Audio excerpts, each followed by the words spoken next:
আপু তোমাদের নামে কোনো মামলা হয়েছে? না আপু, আমাদের নামে কোনো মামলা হয় না, এটা সম্পূর্ণ মিথ্যা বানোয়াট কথা।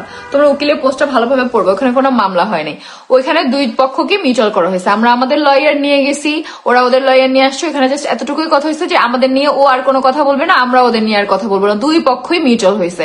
আয়াসের খরচ মাসে মাসে দেওয়া হবে 7,000 টাকা, আর হচ্ছে এতটুকুই। সো এখানে কোনো মামলা কেন মামলা হবে? কোন ইস্যুতে মামলা হবে আপু? আমাদের আগে অ্যাটাক করা হয়েছে, তারপর আমরা করছি। সো এখানে মামলা দিলে আমরা আগে দিতাম। সো এখানে কোনো মামলার কোনো কিছুই হয় নাই, জাস্ট মিউচুয়াল হয়েছে, এতটুকুই। সেও আমাদের নাম নিয়ে কোনো কথা বলতে পারবে না, আমরাও তার নাম নিয়ে কোনো কথা বলবো না, বাস এতটুকুই। তিশা তার লাইভে এসে জানালো যে আখি যে মামলার কথা বলেছে সেই মামলার কথাটা একেবারে ভুয়া বানোয়াট, তাদের উপরে কোনো মামলাই হয়নি। আর তাদের উপরে মামলা কেনই বা হবে, কারণ তাদের উপরেই অ্যাটাকটা হয়েছে। যদি মামলা হয় তাহলে আখিদের উপরেই হবে, তাদের উপরে মামলা করার সাহস কারণেই। তিশা তার লাইভে বুঝিয়ে দিল মামলা নিয়ে আখি যে কথাগুলো বলেছে বা ছবিটা পোস্ট করেছে সেটা সম্পূর্ণই ভুয়া। তিশা তার লাইভে আরো বলল আয়াসের খরচের টাকা হিসেবে তারা 7,000 টাকা দেবে, সেটারও সবকিছু বুঝ হয়ে গেছে।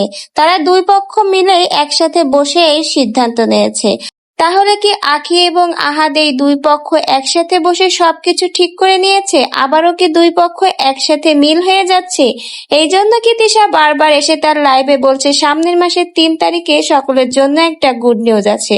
এটাই কি তাহলে সেই গুড নিউজ? Thank you. আজকে এমনিতে আমি অনেক হ্যাপি, কালকে রাত থেকেই আলহামদুলিল্লাহ অনেক বেশি হ্যাপি। আমরা সবাই, বাসার সবাই। সো এটা নেক্সট মান্থ তোমাদের বলবো যে কেন হ্যাপি। আমার ফ্যান্সরা সবাই খুশি হয়ে যাবে, হেটার্সরা একদম মুখ থুবড়ায় যাবে, কিন্তু আমার ফ্যান্সরা, আমার ভালোবাসার মানুষরা অনেক বেশি খুশি হয়ে যাবে, অনেক বেশি। আপু আলিশা কই? আপু আলিশা ঘুমাইছে। আপু আলিশা কোথায়? তিশা আর আহাদ আজকে থানা থেকে আসার পরে কেন এত বেশি খুশি? সামনের মাসের 3 তারিখে কি হতে যাচ্ছে যার ইঙ্গিত বারবার লাইভে তিশা বলে যাচ্ছে? তাহলে কি দুজনের মধ্যে মিল হয়ে গেছে? আখি কি আবারও আহাদের সংসারে ফিরে আসছে?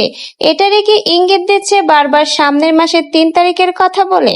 না সামনের মাসের 3 তারিখের দিকে আবারও নতুন কোনো ধামাকা দেখাতে যাচ্ছে তিশা? কেন তিশা বলছে এই ধামাকাটা দেখলে যারা তিশার লাভার্স তারা অনেক বেশি খুশি হবে এবং যারা হেটার্স তাদের নাকে ঝামা ঘষে যাবে? তাহলে কি হতে চলেছে সামনের মাসের 3 তারিখ? এত খুশি কেন আপি? বলবো অনেক খুশি।